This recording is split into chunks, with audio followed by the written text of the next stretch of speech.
दक्षिण सोलापूर तालुक्यातील मंद्रुपचे ग्रामदैवत श्री मळसिद्धप्पा शेख साहेब कुस्तीच्या आखाड्याचे उद्घाटन माजी केंद्रीय गृहमंत्री सुशीलकुमार शिंदे, अवधूत सिद्ध महाराज, गदगी महाराज, माजी पंचायत समिती सभापती गुरुसिद्ध मेत्रे, दक्षिण सोलापूर तालुक्याचे माजी आमदार दिलीप माने, माजी आमदार सिद्धाराम मेत्रे, सिद्धेश्वर कारखान्याचे चेअरमन धर्मराज काडादी, माजी आमदार शिवशरण अण्णा पाटील, सोलापूर जिल्हा काँग्रेस कमिटीचे जिल्हाध्यक्ष डॉक्टर धैर्यशील मोहिते पाटील, एमके फाउंडेशनचे महादेव कोणगुरे, माजी नगरसेवक चेतन नरोटे, काँग्रेस पक्षाचे ज्येष्ठ नेते सुरेश हसापुरे, काँग्रेसचे माजी जिल्हाध्यक्ष बाळासाहेब शेळके, अशोक देवकते आदी मान्यवर उपस्थित होते। यावेळी 100 रुपयापासून ते 2 लाखापर्यंत बक्षिसांच्या कुस्त्या झाल्या।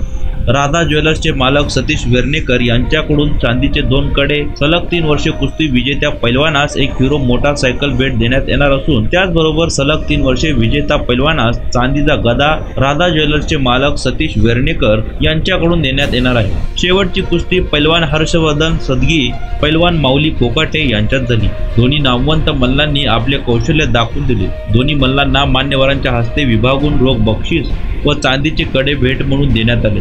यावेळी माजी कृषी सभापती अप्पाराव कोरे, श्री मळसिद्धप्पा यात्रा कमिटीचे अध्यक्ष ॲडव्होकेट राजेश देशमुख, बाळासाहेब बंडगर, मंद्रुप पोलीस ठाण्याचे सहाय्यक पोलीस निरीक्षक प्रशांत घोले, माजी सरपंच फिराप्पा मेहत्रे यांच्यासह मंद्रुप हद्दीतील कुस्तीप्रेमी बहुसंख्येने उपस्थित होते।